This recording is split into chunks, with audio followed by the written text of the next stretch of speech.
Welcome, dear. At the beginning, can you introduce the project for us? Yes, the project's called Many Women, Many Words, and it's an oral history project with Kurdish women, older Kurdish women. And the idea of the project is to try to find out their stories, especially during the Anfal, the kinds of things that were happening in the villages and in the houses and in families. So we were looking for stories that weren't commonly told, maybe more domestic stories, and stories that revealed something about the lives of Kurdish women in that period. Yeah. And who is the staff of the project? The project was initiated here at Saran University by Dr. Mouli Emaye. I'm Graham Mort, so I'm acting as an external consultant from the University of Lancaster. And we have 3 researchers working on the project who are Sarwa, Roshna and Shamal. Yes. And what's your role in the project? My experience has been in running quite large-scale projects in Africa and the UK. So I was asked to advise on the project, to look at the structure and research methods of the project and to advise on those, to look at the logistics as well, the timeline, how we could deliver the project in stages. So I've been kind of helping to shape the project and its research methods. Yeah. And why women? When you chose the project, why you want to be applicable on women, and why Kurdish women?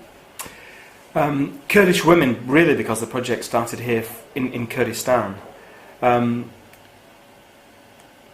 Partly also because the Kurdish people have been displaced. There's been a great deal of movement in this region between Iran, Turkey, Kurdistan, Syria and Iraq. And populations that are subject to great movement like that are always have very interesting stories to tell, I think.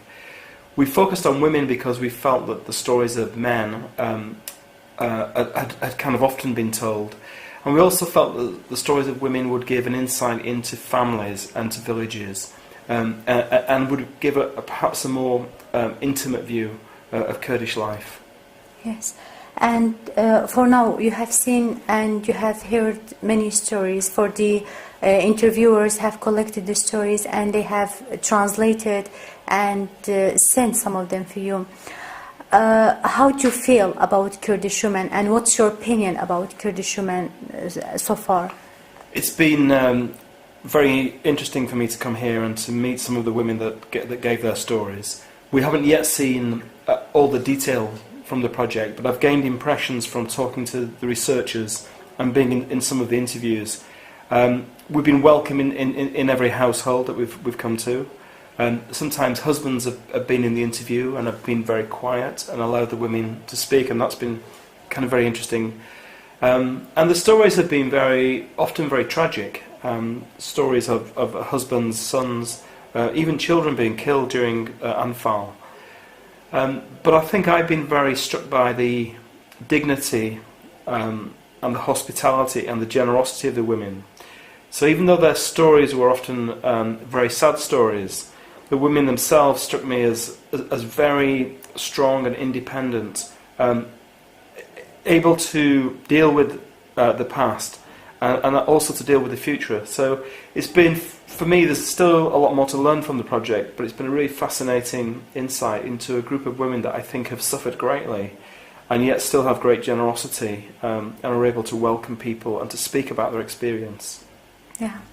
And if we talk about Saran University's help, how was their help? Were they helpful, and they were welcoming your project? Absolutely, yeah. I mean, I think I've been welcome here from, speaking to the researchers and the members of the team. That's been a great experience. We had dinner in Shamal's house last week, and it was just, for me, very important to be in an ordinary Kurdish household. The university itself has been really helpful and welcoming. The department's been very supportive. But also the presidency, Dr. Musla and the Dean Kaiz have been holding meetings with us, and they've promised support for the project, not just now but in the future. So the university couldn't really have done more to help us, I think. And the project is between both Lancaster University and Saran University, is it? The project's primarily situated here at Saran, but I run a research centre at Lancaster, and that's a centre for transcultural literature. We're interested in issues of migration, to go back to that question about why Kurdistan. So the project will belong here. It will sit on the Saran University website, but we will create a link so that we have about 2 million people that visit our website every year from 100 countries.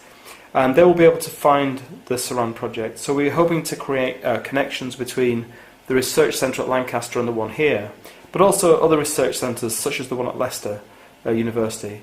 So part of my role is to help network the project and give it a wider audience. Do you think this project can help women to come into history or to have role in writing about history? Because as we know, in previous time or in past, Kurdish women were out of history. They were not able to write down their own history or to come into history. So do you think this project can help them or can give them chance to come back to history or write their own history?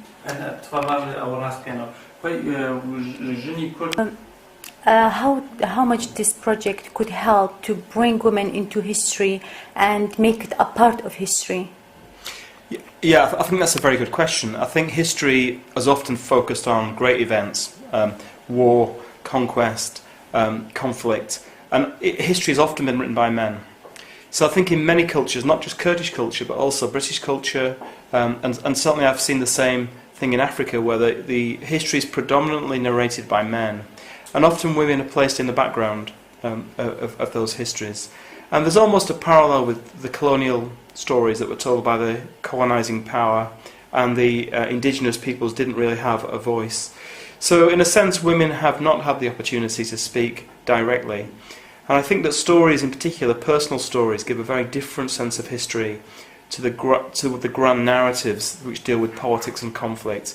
The personal stories of women, I think, can take us much deeper into a culture and give a real sense of a texture of everyday life in a culture. So the focus on women was very particular. And I think as well that women are the drivers of societies. They hold societies together. And if we focus on the political sphere alone, then we don't really understand how a culture and a society really works.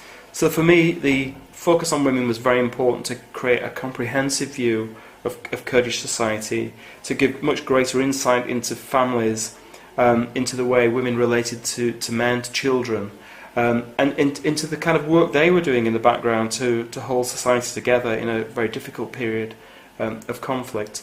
And I think as well that women's stories can be very inspiring for other women, and that women that at the moment who may be inhibited and may not feel they can speak out, or may not feel that they are very interesting, when they see the stories of other women, sometimes they then want to speak and give voice and tell their own stories.